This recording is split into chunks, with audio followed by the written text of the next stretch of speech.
Queridos amigos de Comunio, bienvenidos a este curso de Teología Mariana. Queremos invitarlos a que nos sigan acompañando a través de estos medios digitales en el transcurso de este segundo semestre del año 2020 para que podamos, entre ustedes y nosotros, crecer en la fe, fortalecer nuestra fe. Queremos a través de este video compartir con ustedes algunos elementos importantes que deben tener en cuenta para la realización correcta de este curso. Recuerden que queremos que esto se realice con todas las de la ley. Por eso, a través de este curso, vamos compartiendo las experiencias de aprendizaje que vamos adquiriendo. Recordemos, primero, todos los lunes, a partir de las 6 de la tarde, va a estar visible, disponible, el video con el encuentro, con la temática del día que vamos a abordar, para que ustedes lo tengan en cuenta. Para esto es necesario que ustedes se suscriban al canal de YouTube Formación Teológica para Laicos Comunio. Ahí van a tener pues el link para que ustedes se suscriban, para que estén pendientes, para que les llegue pues la notificación de que todos los lunes a partir de las 6 de la tarde va a estar visible una nueva clase estas semanas. ¿Cómo va a ser la metodología de nuestras clases? Pues bien, vamos a ver. En primer lugar, un momento de oración. Claro, es importante. A través de Comunio, nosotros no solamente aprendemos, sino también que es necesario acercarnos a Dios a través de la oración. Segundo, la espiritualidad de uno de los santos de experiencias de santidad de la Orden de Predicadores. Vamos a estar cada semana conociendo un santo.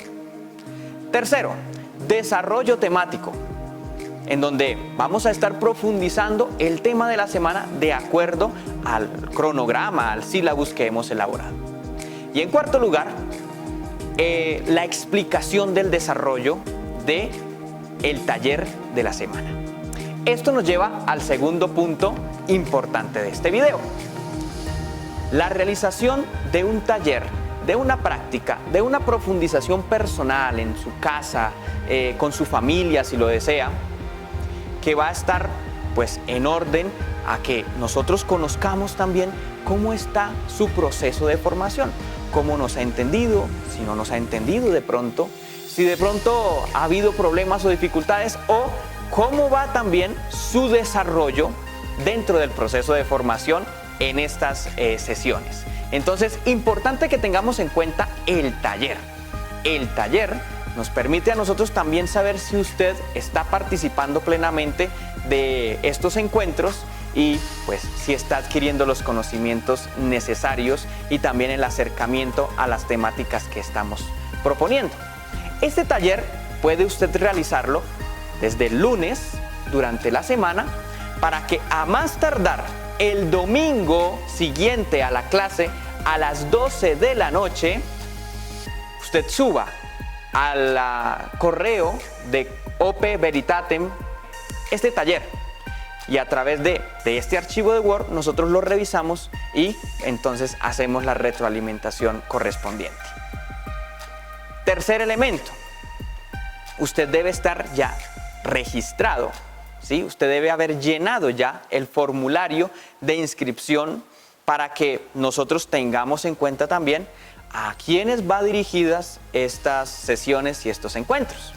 Por eso, les invitamos, como ya lo decía al principio, a compartir con nosotros estos espacios de formación y para que, junto con toda la iglesia, podamos crecer en nuestra fe, crecer en nuestra espiritualidad y acercarnos con más fervor, con más fortaleza a Dios que nos ama y quiere estar con nosotros. Hermanos de Comunio, bienvenidos a este curso de Teología Mariana.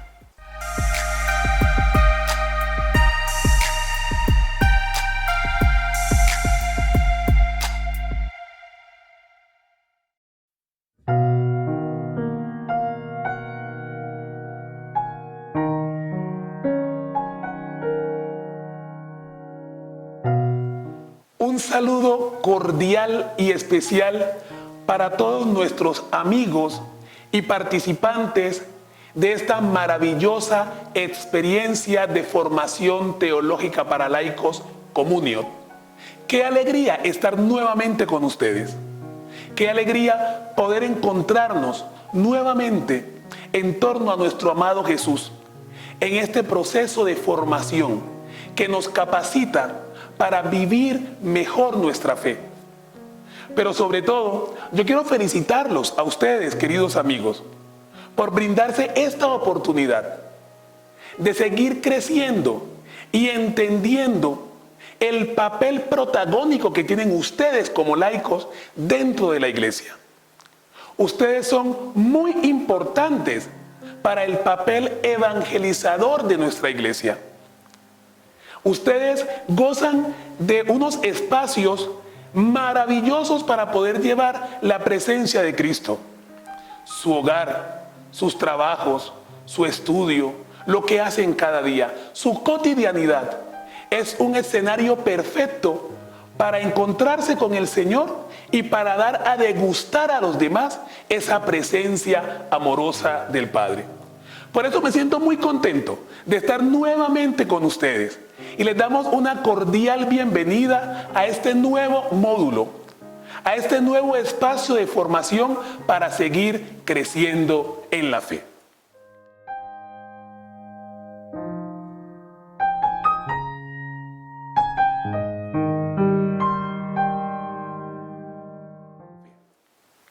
Como es costumbre, siempre en nuestros encuentros personales, vamos a ponernos primero delante de la presencia de Dios. Yo voy a invitarlos a orar. Comencemos nuestro primer encuentro poniéndonos delante de la presencia de Dios, pidiéndole a Él que nos regale la luz de su Santo Espíritu, pidiéndole a Él que nos regale el gozo maravilloso de su presencia. En el nombre del Padre, del Hijo y del Espíritu Santo. Amén. Amado Dios, Padre de infinita bondad, te alabamos, te bendecimos, te adoramos y te glorificamos. Te damos gracias por tanto amor. Te damos gracias por tanta misericordia. Quiero poner en tus manos, Padre Celestial, a cada uno de los miembros, de los amigos de esta experiencia de formación teológica para laicos Comunio. Bendice sus vidas, sus corazones, sus familias.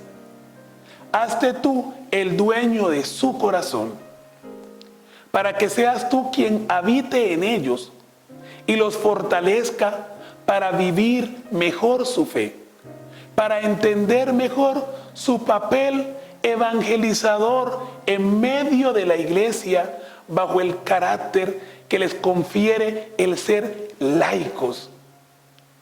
Ese ser laicos, Señor, los empodera para que en medio del mundo sean capaces de llevar tu palabra y tu amor. Te los presento, Señor. Llénalos de tu gracia.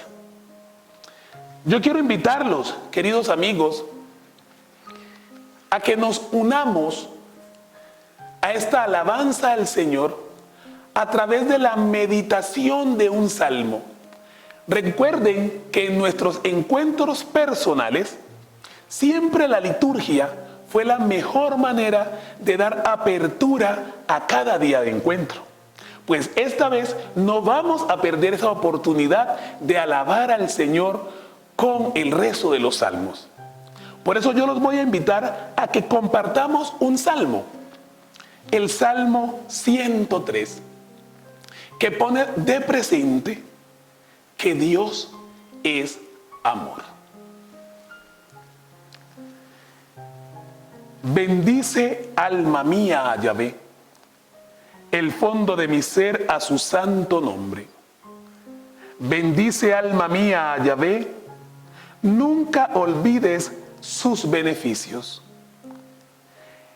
Él que tus culpas perdona, que cura todos tus dolencias, rescata tu vida de la fosa, te corona de amor y ternura, satura de bienes tu existencia y tu juventud se renueva como la del águila. Yahvé realiza obras de justicia y otorga el derecho al oprimido. Manifestó a Moisés sus caminos, a los hijos de Israel sus hazañas. Yahvé es clemente y compasivo, lento a la cólera y lleno de amor. No se querella eternamente, ni para siempre guarda rencor. No nos trata según nuestros yerros, ni nos paga según nuestras culpas. No se alzan sobre la tierra los cielos, igual de grande es su amor con sus adeptos. Como dista el oriente del ocaso, así aleja de nosotros nuestros crímenes. Como un padre se encariña con sus hijos, así de tierno es Yahvé con sus adeptos, que Él conoce de qué estamos hechos, sabe bien que solo somos polvo. El hombre, como la hierba, es su vida, como la flor del campo, así florece. Lo azota el viento y ya no existe, ni el lugar en que estuvo lo reconoce. Pero el amor de Yahvé es eterno, con todos que le son adeptos.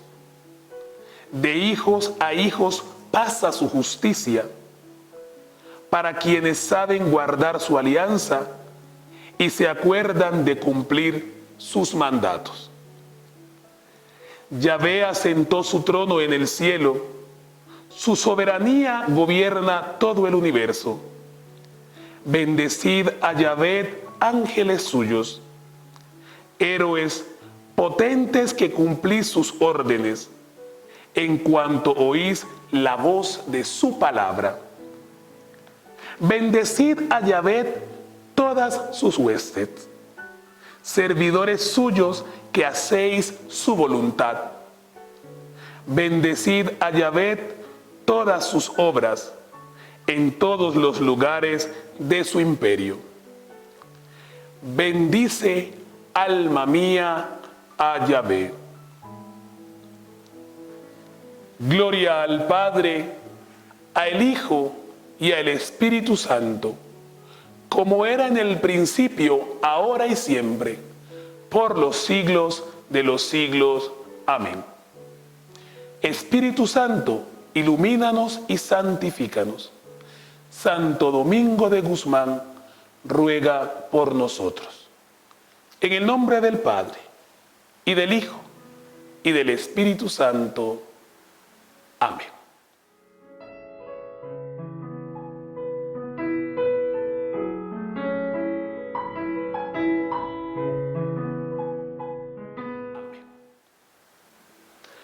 Bueno, queridos hermanos, después de haber dado el primer paso, que es el más importante de nuestro encuentro, vamos ahora a adentrarnos en otra temática que será costumbre en comunión en todos los encuentros que vamos a tener durante este tiempo de formación.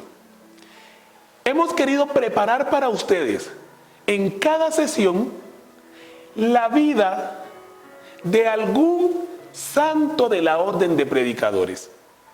De esta manera podremos compartir con ustedes un poco de nuestra espiritualidad, un poco de lo que somos nosotros los dominicos.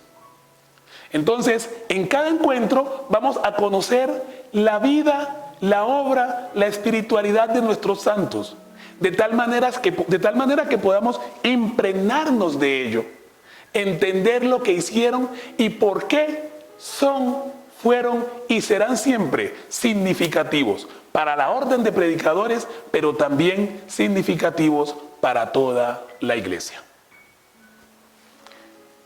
Vamos hoy a adentrarnos un poco en la vida de alguien que es demasiado importante para nosotros. Nuestro padre fundador, Santo Domingo de Guzmán. Recuérdenlo, Santo Domingo de Guzmán.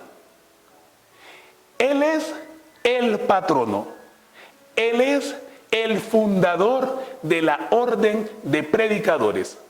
Y hace muy pocos días, el 7 de agosto, estuvimos celebrando como comunidad dominicana esa gran solemnidad, la fiesta de nuestro Padre Fundador. Por eso yo quiero compartir con ustedes un poquito de la vida de nuestro Padre, un poquito de su biografía, un poquito de su espiritualidad. Por eso comencemos entonces diciendo que Santo Domingo nació en Caleruega en el año de 1170. Venía de una familia un poco acaudalada, pero una familia al mismo tiempo muy creyente. Sus padres, Félix de Guzmán, y su madre, Juana de Asa. Tenía dos hermanos, Antonio y su hermano Manés. Este era el núcleo familiar de Santo Domingo. Conozcamos un poquito de lo que hizo Santo Domingo, de lo que fue su infancia, de lo que fue su formación. Entonces, empecemos diciendo que Santo Domingo tuvo sus primeras instrucciones académicas hacia el año de 1176, de la mano de su tío, el arcipreste don Gonzalo de Asa. Y este acompañamiento se va a dar más o menos hasta que tiene 14 años. A los 14 años se va a ir a vivir a Palencia, donde va a realizar estudios en artes, en humanidades, en filosofía, en teología. Entonces, esta es como la primera parte de esa formación de Santo Domingo, y esto le va a permitir tener su primer contacto con lo que es la vida clerical, a través de esta compañía de su tío. Pero Santo Domingo, adicional a estudiar, también fue profesor en Palencia. Fue canónigo regular en la Catedral de Osma.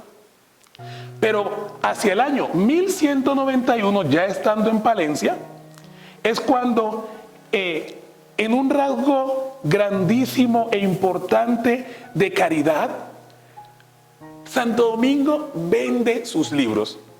En esa época los libros tenían gran valor y sus libros eran en pieles de animales, por eso eran tan costosos.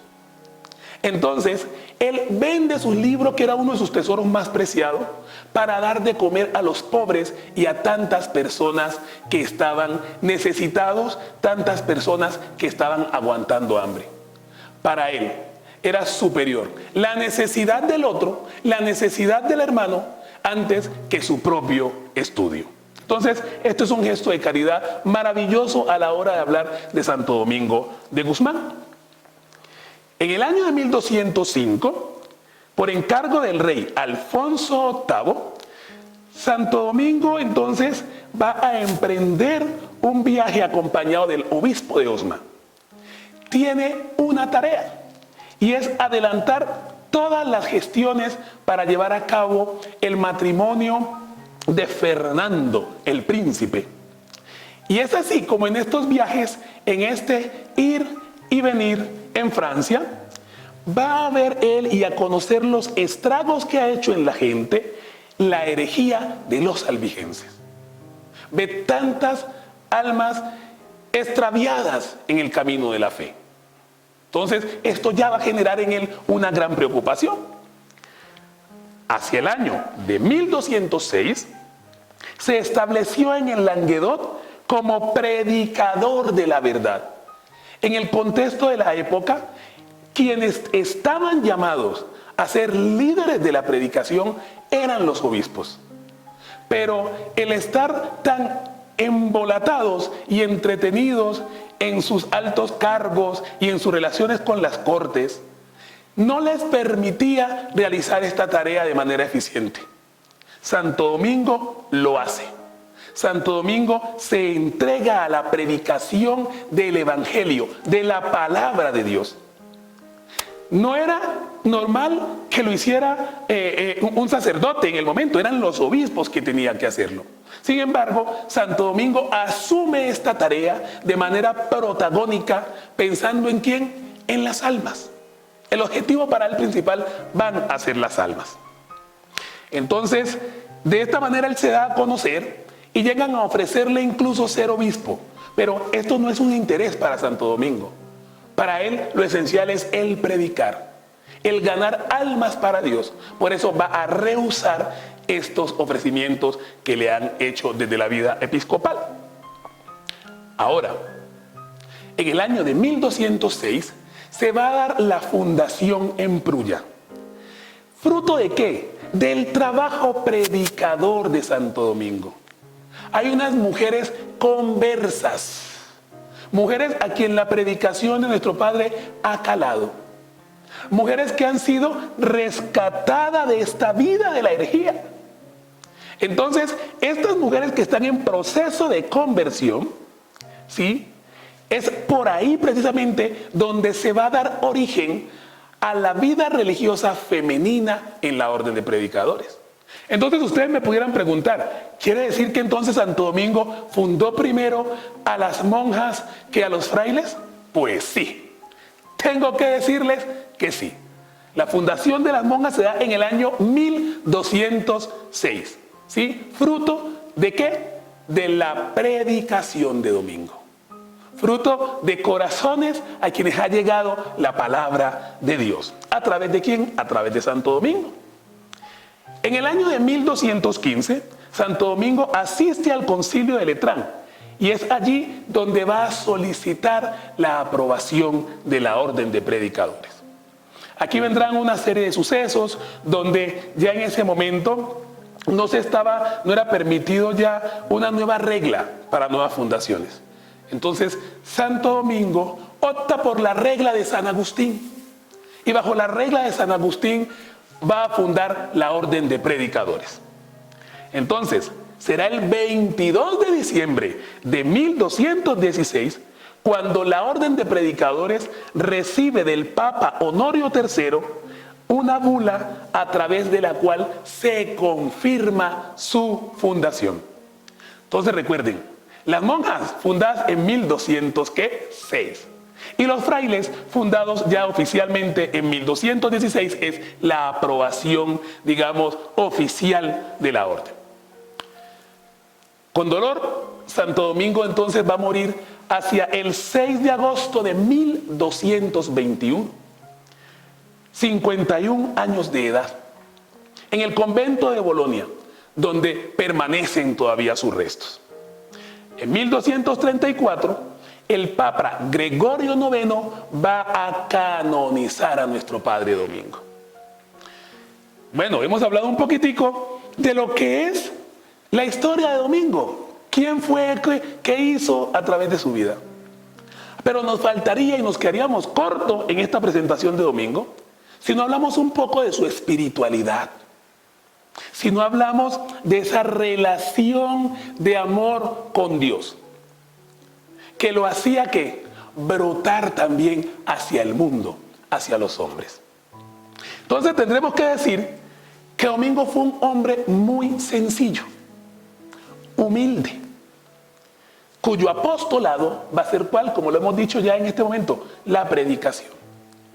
Pero una predicación, hermanos, una predicación del Evangelio encarnada, es decir, para salvación del género humano.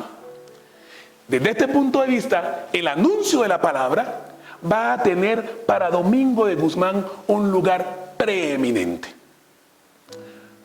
Hombre, Domingo tenía una particularidad y era el poder consagrar el día a la predicación, a el apostolado, a acompañar la necesidad de los hombres.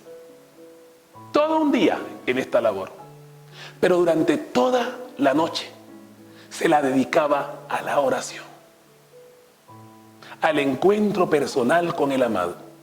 Entonces, el día dedicado a la predicación del Evangelio y de la palabra, y la noche a su encuentro de amor su encuentro íntimo con Dios, su espacio de meditación, donde podía contemplar la grandeza, el amor y la misericordia de Dios.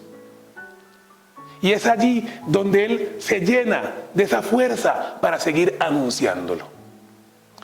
Santo Domingo de Guzmán tiene dos rasgos particulares en su perfil, en su ser.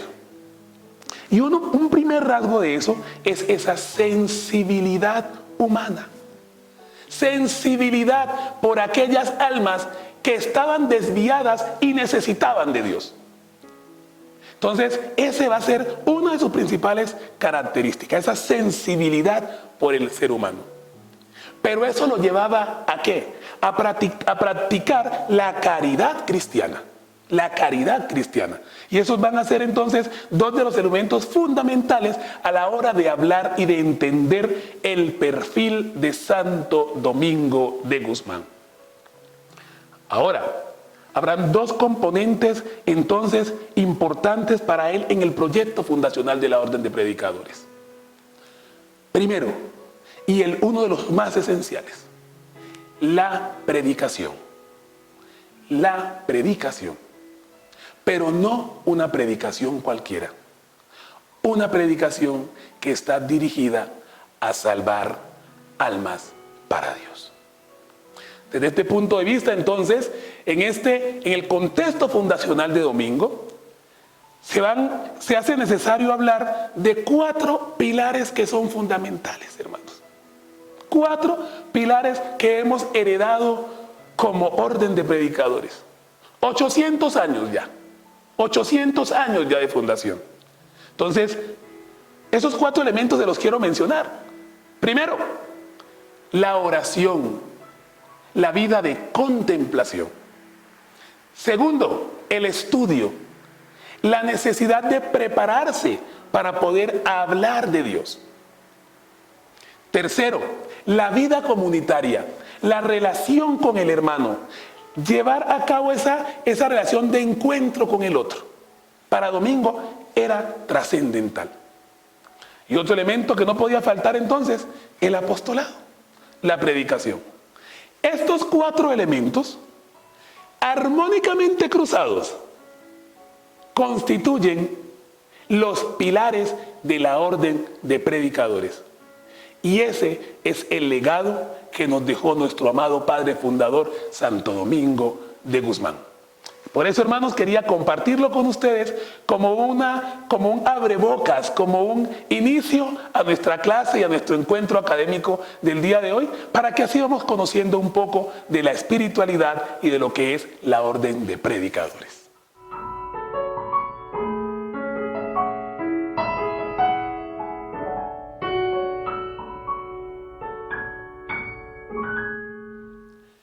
Como es conocimiento de todos, nuestro encuentro de esta segunda parte del año la hemos querido centrar en la persona de María, pero estudiándola de manera profunda desde la teología. Por eso, la centralidad de nuestro tema será la teología mariana.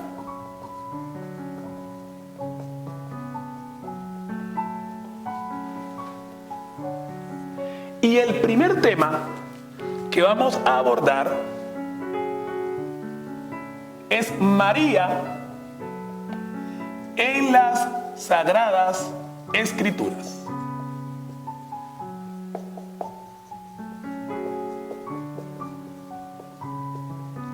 De manera particular, vamos a hacer énfasis en los textos que narran los relatos de la infancia de Jesús. Son bastante importantes para comprender el papel de María en las Sagradas Escrituras. Entonces, a partir de aquí, 2 temas serán centrales para nosotros. Primero, entender a María en el Antiguo Testamento y María en el Nuevo Testamento. Para abordar esta temática, yo quiero decirles que tendríamos que hacernos una primera pregunta, y es: ¿quién es María? ¿Quién es María? Eso es trascendental. Y en esta medida, entonces, vamos a ver cómo el Concilio Vaticano II inicia su exposición sobre la doctrina mariana, sobre la persona de María, recurriendo a las palabras de San Pablo. En la carta de San Pablo a los Gálatas dice de la siguiente manera: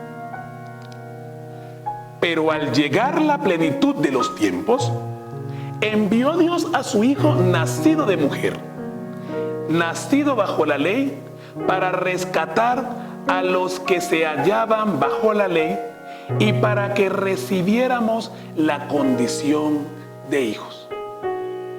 Miren la importancia de este texto, tomada de la carta a los Gálatas, capítulo 4, versículos 4 y 5.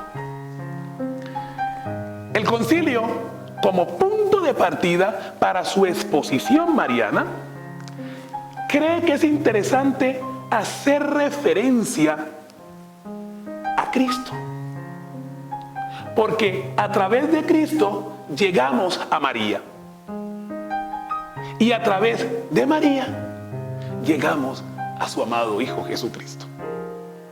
Entonces, es importante, hermanos, cómo el concilio lo que hace es encarnar a María en este proyecto salvífico en Jesucristo. Y ese es el punto de partida, ¿sí? El punto de partida. Ahora, si vemos en este texto, ojo, envió Dios a su Hijo nacido de mujer. Nacido de mujer. Ese término es importantísimo tenerlo en cuenta, porque allí, de manera explícita, los padres conciliares están haciendo referencia a la encarnación. Están haciendo referencia a esa relación de María con el misterio de Cristo. Ahora, es unir a María a ese papel importante que va a jugar su Hijo a través de la redención. Esto es clave tenerlo en cuenta. Entonces, queridos hermanos, la venida del Redentor a este mundo va a tener lugar por el mismo camino, ¿sí?, en que llegan todos los seres humanos, a través de una mujer.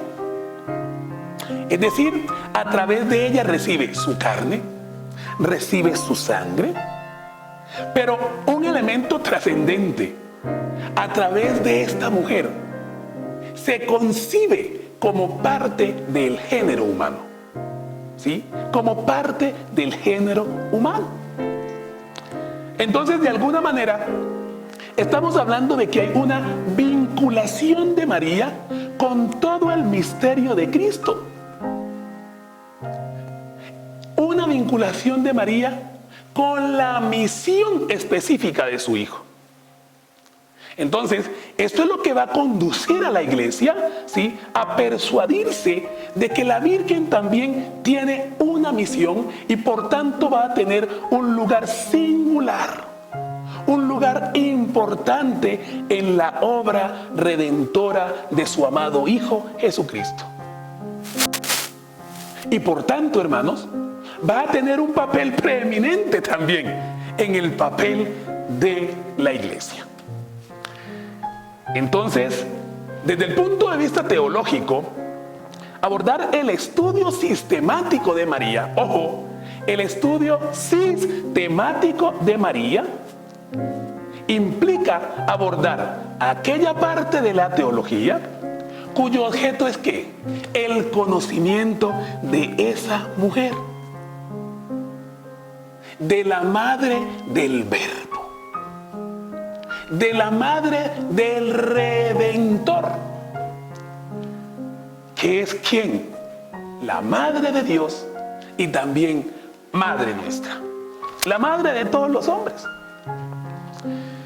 Entonces, desde este punto de vista, queridos hermanos, la teología mariana tiene que entenderse como el estudio, ojo, el estudio de María a la luz de la fe. De esa misma fe, o sea, de esa fe que se enseña en torno al misterio de Jesús. Desde ese campo de la fe es donde tenemos que también entender a María. Entonces, hay aquí una fuente principal, una fuente esencial para la mariología. Y es lógicamente que la revelación de Dios en las Sagradas Escrituras. Por eso es importantísimo, como se los decía al principio, adentrarnos en entender a María en las Sagradas Escrituras. Sin embargo, cuando yo coloco María en el Antiguo Testamento, puedo generar escándalo en muchos de ustedes. Porque ustedes me van a decir, ¿cómo así que María en el Antiguo Testamento? ¿Cómo así que María va a estar en estos textos veterotestamentarios? Recuerden que este término veterotestamentario lo utilizamos para hacer referencia precisamente a esos libros del Antiguo Testamento. Pero yo quiero decirles, queridos compañeros de comunio, que sí hay que entender a María desde el Antiguo Testamento. ¿Cómo podemos llevar a cabo esta tarea? Lo primero, tenemos que entender que el Antiguo Testamento, queridísimos compañeros, es una prolongada y gradual preparación para la venida de Cristo. Es decir, todos estos escritos veterotestamentarios, estos escritos del Antiguo Testamento, están dirigidos, orientados hacia la venida del Mesías. Hay un Mesías prometido, hay un Mesías esperado y ha sido anunciado desde el Antiguo Testamento. Por eso se afirma que Cristo ha estado presente en toda la historia del pueblo elegido. Pero entonces la pregunta que se hacen muchos autores y que tendríamos que hacernos también nosotros hoy es si este mismo trato podemos darlo a la persona de María. Ojo. Entonces, aquí tendríamos que hablar de un tema que se llaman las prefiguraciones. Prefiguraciones. ¿Qué quiere decir esto de prefiguraciones? Que entendiendo que desde las Sagradas Escrituras, ese papel protagónico de María nos lo narran los evangelios que los ubicamos dentro del Nuevo Testamento. Es decir, allá en el Nuevo Testamento vamos a encontrar de manera literal a la persona de María. Pero entonces, si estamos hablando de que no podemos entender a María de manera sola, sino que María la tenemos que entender desde la persona de Cristo. Es decir, cuando hablamos de Cristo, hablamos también de María. Hablamos también de María. Entonces, vamos a ver cómo en el Antiguo Testamento hay una serie de textos que de una u otra manera nos ponen en contexto, ¿sí?, de entender a María de manera figurada, prefigurada en las Sagradas Escrituras. Hombre, abordemos algunos de esos textos. Vamos a buscar el libro del Génesis. En el libro del Génesis vamos a encontrar que Génesis 3:15 nos dice lo siguiente: enemistad pondré entre ti y la mujer, entre tu linaje y su linaje. Él te pisará la cabeza mientras acechas tú su calcañar. Ojo, compañeros de comunio, mire esto. Enemistad pondré entre ti y la mujer, entre tu linaje y su linaje. Entonces, muchos analistas bíblicos nos van a ayudar a entender que esta mujer proclamada en este texto mesiánico va a poner a María, entonces nos ayuda a entender a María como cabeza de ese linaje. María, cabeza de ese linaje. En sentido literal, este texto hace referencia a Eva. A Eva. Pero si ya lo analizamos en sentido profundo, en sentido más pleno, este texto de manera prefigurada también hace referencia a María. ¿Por qué? Porque María es la nueva Eva. A través de María se obtiene que una nueva creación, porque ella va a darnos, a través de ella, el Señor nos regala ¿qué? La persona de Jesucristo, que es Dios mismo hecho hombre. Entonces, los analistas van a decir que María es también prefigurada en este texto como la nueva Eva. Entonces, al poner el Señor enemistad entre ella y la serpiente, ¿qué hace? La va a librar o la va a preservar de toda mancha de pecado. Es decir, la va a conservar en su concepción inmaculada. Entonces, queridos compañeritos de comunión, quiero que no se les olvide este texto. Génesis 3:15. Pero hay otro texto que me parece también relevante e importantísimo. Isaías 7:14. Vamos a buscar el texto de Isaías 7:14. Vamos a anotarlo aquí con otro colorcito por aquí.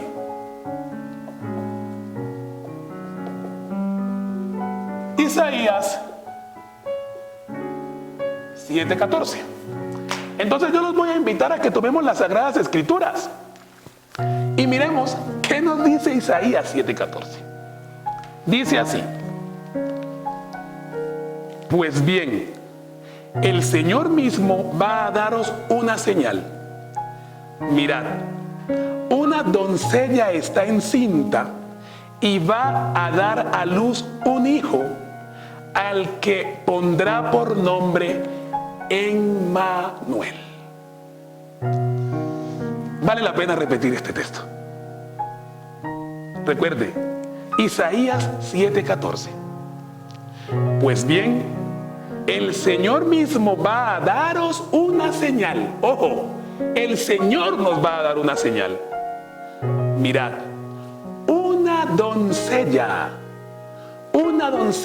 está encinta y va a dar a luz un hijo, al que pondrá por nombre Emmanuel.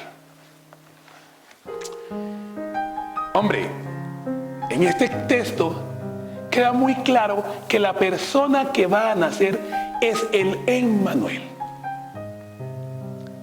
Y desde el análisis bíblico entendemos que ese Emmanuel es el Mesías prometido. Ojo, hermanos, entonces, si hay un Mesías prometido, entonces estamos ubicados o estamos delante de un texto netamente mesiánico. Y si estamos en un texto mesiánico, este texto también podemos entenderlo de manera mariológica. Es que miren cómo en el texto está citado de manera explícita una doncella. A través de esa doncella. Y esa doncella es ¿quién? La madre del Mesías. Y esa madre del Mesías es María. Es en este tipo de textos, hermanos, es en este tipo de textos donde podemos entender que sí, desde el Antiguo Testamento se viene haciendo referencia a María. No de manera literal, pero sí de manera profunda. Entonces, eso es lo que hace que tengamos que ir más allá de lo que por encima nos dicen estos textos. Y nos vamos a ir a un último texto dentro de esta línea de lo que venimos analizando, hermanos. Vamos a irnos ahora al texto de Miqueas 5. Vamos a anotarlo por aquí.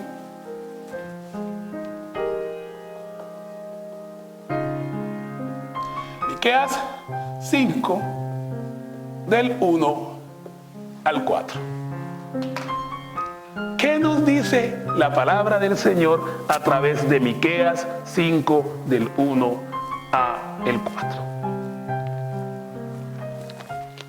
En cuanto a ti, Belén Efratá, la menor entre los clanes de Judá, de ti sacaré al que ha de ser el gobernador, el dominador de Israel. Sus orígenes son antiguos, desde tiempos remotos. Por eso él los abandonará hasta el momento en que la parturienta dé a luz y el resto de sus hermanos vuelva con los hijos de Israel. Pastoreará firme con la fuerza de Yahvé, con la majestad del nombre de Yahvé su Dios. Vivirán bien, porque entonces él crecerá hasta los confines de la tierra. Miren, hermanos, qué texto tan hermoso, qué texto tan bonito. La interpretación bíblica nos lleva a pensar o nos lleva a entender o a vincular que este gobernador de Israel, este dominador, es ¿quién? El Mesías. Por tanto, la que va a dar a luz, ojo, mire que es que el texto aquí nos lo dice con mucha claridad. Hasta en que la parturienta dé a luz. Hasta que la parturienta dé a luz. Entonces, si ese dominador hace referencia desde la interpretación bíblica a el Mesías, entonces aquella que va a dar a luz, aquella mujer de la que nacerá el Salvador en Belén, ojo, en Belén no lo dice el texto claramente, esa mujer va a ser María.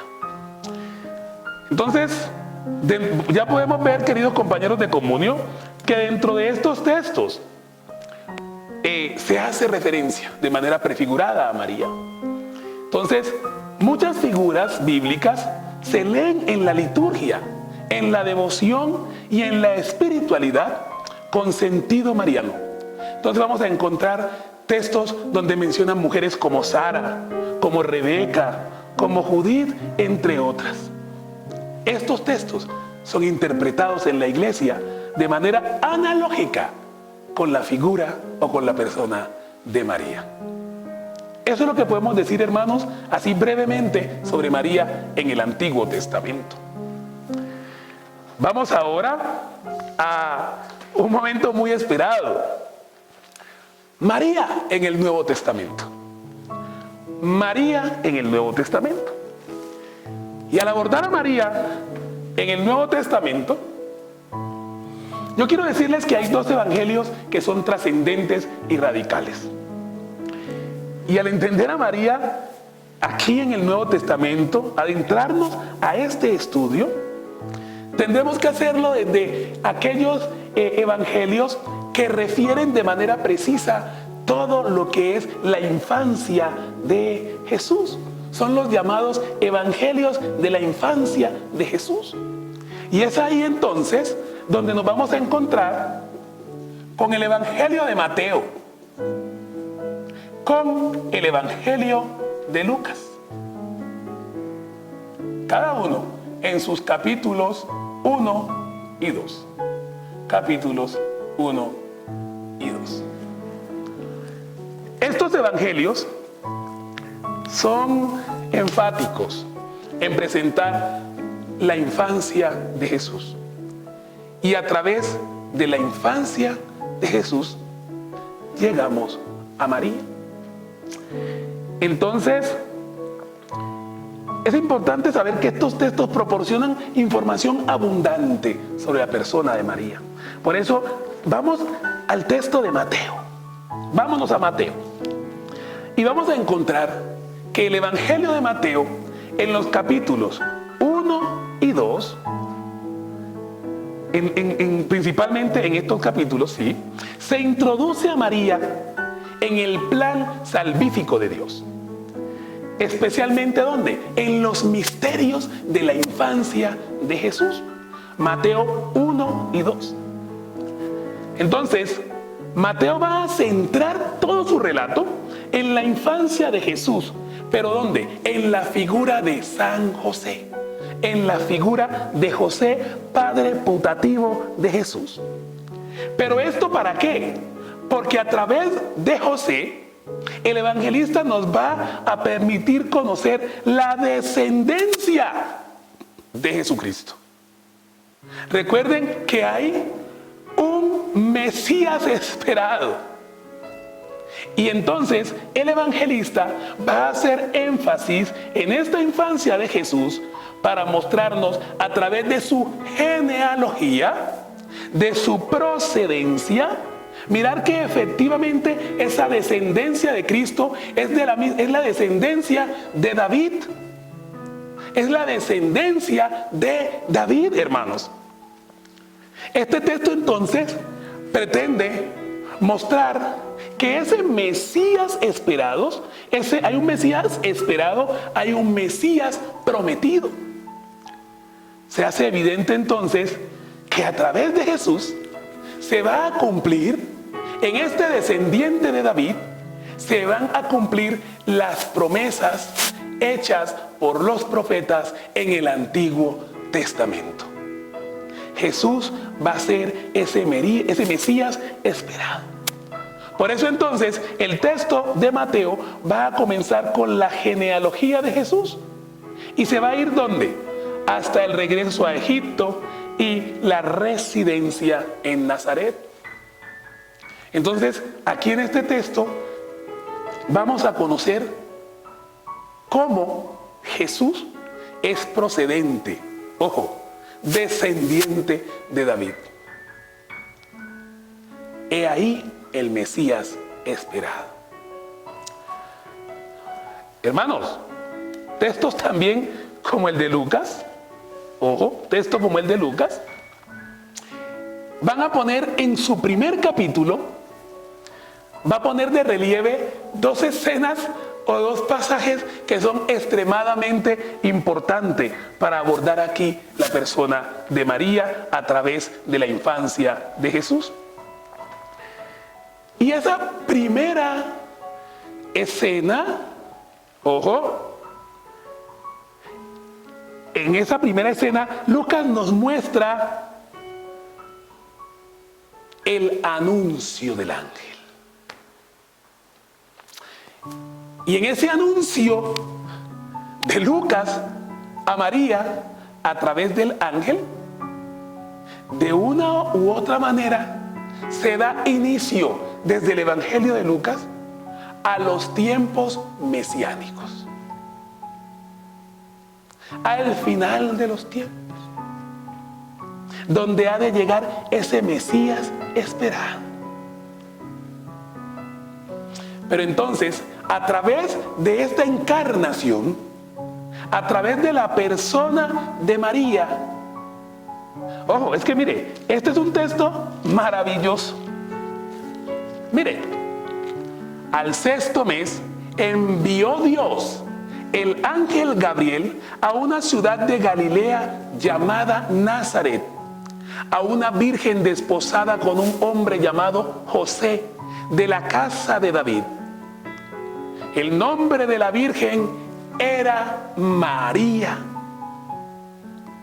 Y entrando le dijo: alégrate, llena de gracia, el Señor está contigo. Ella se conturbó por estas palabras y se preguntaba qué significaría aquel saludo. El ángel le dijo: no temas, María, porque has hallado gracia delante de Dios. Vas a concebir en el seno y vas a dar a luz un hijo a quien pondrás por nombre Jesús. Él será grande, se le llamará Hijo del Altísimo, y el Señor Dios le dará el trono de David su padre. Reinará sobre la casa de Jacob por los siglos, y su reino no tendrá fin. Ojo a esto, hermanos, ojo a esto. María respondió al ángel: ¿cómo será esto? Pues no conozco varón. Y el ángel le respondió: el Espíritu Santo vendrá sobre ti y el poder del Altísimo te cubrirá con su sombra. Por eso, el que ha de nacer será santo y se le llamará Hijo de Dios. Mira, también Isabel, tu pariente, ha concebido un hijo en su vejez, y este es ya el 6º mes de la que se decía que era estéril, porque no hay nada imposible para Dios. Ojo a esta respuesta, hermanos. Dijo María: he aquí la esclava del Señor, hágase en mí según tu palabra. Y el ángel, dejándola, se retiró. Hermanos, qué hermosura este texto. Qué texto tan hermoso el que nos regala Lucas, donde hace evidente dos cosas que es importante. No podemos pasar por encima de estas dos situaciones a la hora de hablar de María. Primera situación en este texto: la iniciativa viene de parte de Dios. Al 6º mes envió Dios el ángel Gabriel. Ojo, envió Dios a el ángel Gabriel a una ciudad de Galilea, a una virgen desposada con un hombre llamado José. La iniciativa, queridos hermanos, es del Señor. Pero como respuesta a esa iniciativa de Dios, en María se produce una respuesta.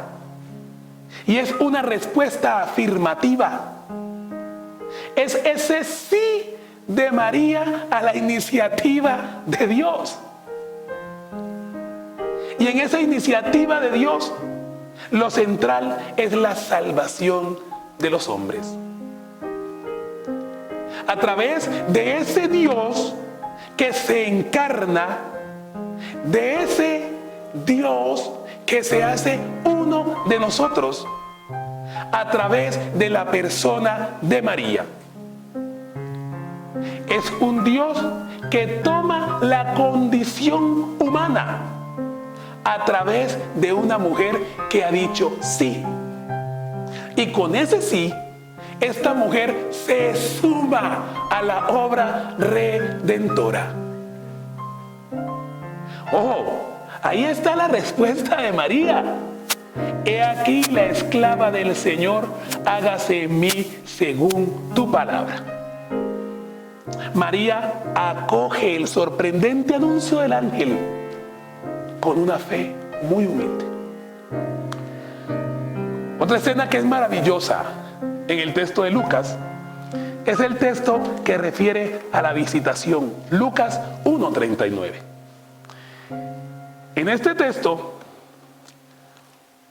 María se vislumbra como el arca de la nueva alianza.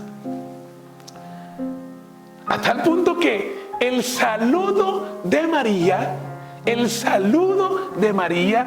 genera, provoca la efusión del Espíritu Santo en Isabel. Provoca y genera respuesta en Isabel. Pero no solo en Isabel, sino también en ese niño que lleva en su vientre. Hermanos, este es un texto muy hermoso. Y una tareita que va a quedar hoy, ojo, y una tareita que va a quedar hoy, va a estar centrada precisamente en el texto del que acabamos de hablar y el texto del que estamos hablando, de la visita a Isabel. En esa visita a Isabel, hermanos, hay en esa aclamación, en esa alegría de Isabel recibir a su prima, pero saber que su prima, ojo, es la madre del Salvador, 3 proclamaciones importantes hace Isabel. Primera, bendita entre las mujeres. Bendita entre las mujeres. Y bendito el fruto de tu vientre. Ese bendita entre todas las mujeres le da un lugar preeminente a María. Pero adicional a eso, hay otro reconocimiento y otra exclamación que va a hacer Isabel que es importante. La madre de mi Señor. ¿Cómo es posible que la madre de mi Señor venga a mí? Ya hay un reconocimiento que en María se ha hecho. A través de María será posible la salvación del mundo. Hermanos, hombre, este es un papel importantísimo. ¿Ve? Ella va a servir de medio. Su sí sirve de medio para que se lleve a cabo el plan de Dios en la persona de Cristo, Dios y hombre. Y una última aclamación que me parece maravillosa en este texto. Feliz la que ha creído. Feliz la que ha creído. Es decir, bendecida seas tú también por haber dicho sí. O sea, bendita eres tú, María, también por esa respuesta afirmativa al plan salvífico de Dios. Hombre, hermanos, después de estas aclamaciones, no habrá otra respuesta en María más que lo que nosotros llamamos o conocemos desde nuestra fe como el Magnífica. Proclama mi alma la grandeza del Señor, se alegra mi espíritu en Dios mi Salvador, porque ha mirado la humillación de su esclava. Mire esas palabras de María. Ya ustedes, siguiendo el texto, podrán darse cuenta de toda esta expresión alegre de María, por el solo hecho de que en ella se hiciera posible el plan salvífico de Dios. Bueno, hermanos, esto se nos está alargando, esto está emocionante. Esto está muy emocionante y esto se nos está alargando, pero, hombre, ¿cómo interrumpir, queridos hermanos, esta emoción que se siente de poder preparar este espacio para ustedes? De querer llegar a ustedes con estas noticias renovadoras del Evangelio, hermanos. Ahora, fuera de estos textos, en Mateo y en Lucas, van a haber otros relatos que hablan también de María, pero ya no de forma tan literal. Vamos a nombrarles algunos de esos textos que es posible que designan a María, pero ya no con el término María, pero sí con el término, por ejemplo, Madre del Señor o el término Madre. Textos como Mateo 12:46, Mateo 13:55, textos como Lucas 8:19. Estos textos también nos hablan de María, pero bajo estas condiciones que les he planteado hoy. Ustedes me van a decir, bueno, ¿y qué pasa con los otros evangelios? ¿Dónde está Marcos? Ojo, usted me dice, oiga, don Faber, no deje por fuera a Marcos, no deje por fuera a Juan. No, señor, no los hemos dejado por fuera de ninguna manera. Estos otros evangelios se limitan también a unos pocos textos que refieren a María. No de una manera tan amplia como Lucas y como Mateo en sus capítulos 1 y 2. Pero sí vamos a conseguir, hermanos, textos como el de Marcos. Marcos 3:31, Marcos 6:3, textos como el de Juan 2:1, del 1 al 11 aproximadamente, textos como el de Juan 6:42. Entonces, son muchos, son otras partes que vamos a conseguir también en estos evangelios, reitero, ya no de forma tan explícita, pero sí hacen también mención a María. En el Nuevo Testamento, en libros como en los Hechos de los Apóstoles 1:13, o en Gálatas 4:4, Romanos 1:3, y el gran texto que nos voy a quedar, Apocalipsis 12. Apocalipsis 12. Ya tendremos una oportunidad en comunio de abordar Apocalipsis también. Hombre, hermanos, hay mucho por decir. Hay mucho por decir. Pero me están informando que el tiempo se nos fue. Que no podemos abusar de nuestros amigos de comunio. Los queremos. Créanme que los queremos. Por eso no podemos ahorrar esfuerzos en este querer llegar a ustedes con la palabra del Señor, pero sobre todo con temáticas tan importantes para la vida de la iglesia y más para ustedes en su papel de laicos. María, la persona de María. Y pues bueno, este ciclo tenía que empezar con pie derecho y era precisamente entendiendo a María en las Sagradas Escrituras. Para terminar, vamos con la tarea. Ya se los habíamos anunciado por algunos medios, por algunos mensajitos que les hemos enviado. Recuerden que estamos en un proceso de formación seria, un proceso de formación, hombre, que no es juego. Y los invitamos a asumirlo profundamente. Y en ese querer asumir profundamente esta responsabilidad, porque es una responsabilidad en el papel del laicado de querer formarse para entender mejor su papel dentro de la iglesia, para entender mejor el carácter de su secularidad, el carácter evangelizador y ese papel protagónico en la misión de la iglesia. Pero adicional, hermanos, para vivir mejor nuestra fe. Entonces, recuerden que estamos en un proceso de formación que será certificado. Por eso tenemos que hacer una tareita. Pero es una tareita muy sencilla y muy corta. Esta tareita es, teniendo como base lo que hemos dicho hoy, teniendo como base el Evangelio de Lucas, yo los voy a invitar a que vayan a ese Evangelio de Lucas y tomen las siguientes citas. Ojo. Lucas capítulo 1, versículos del 26 al 38, ese texto, y tomen también el texto de la visitación. Este texto que les acabo de nombrar es el texto de la Anunciación, pero van también a tomar un segundo texto, Lucas 1, del capítulo 1, del versículo 39 al 56. Ese es todo el contexto de la visitación. Entonces, yo los voy a invitar a hacer un paralelo entre estos dos textos. Usted va a encontrar dos cositas en esos dos textos. ¿Cuáles son las semejanzas y cuáles son las diferencias entre estos dos relatos? Usted va a hacer sencillamente, los lee y sencillamente hace dos listicas. Semejanzas. Estos dos textos se parecen en esto, en esto, en esto. Les doy una clave. Hay un anuncio. Ahí ya está algo en lo que se parece. Algo en lo que también se parece. Hay una respuesta. ¿Sí? Ustedes van a ir mirando esos elementos. Y van a mirar también en qué se diferencia un texto de otro. ¿Qué hay de distinto entre los dos? Y recuerde que esa tareita nos las va a enviar a el correo de comunio.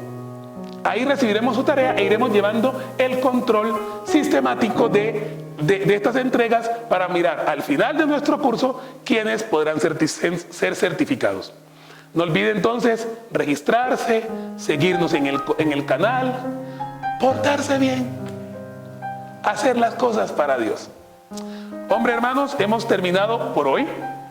Pero no sin antes darle gracias a Dios por este momento, por este espacio. Gracias, Señor, por la vida de cada uno de los miembros de Comunio. Gracias por sus familias. Bendícelos, acompáñalos, ilumínalos y llénalos de ti. Gloria al Padre, al Hijo y al Espíritu Santo, como era en el principio, ahora y siempre, por los siglos de los siglos. Amén. Gracias, amigos de Comunio, y hasta una próxima oportunidad.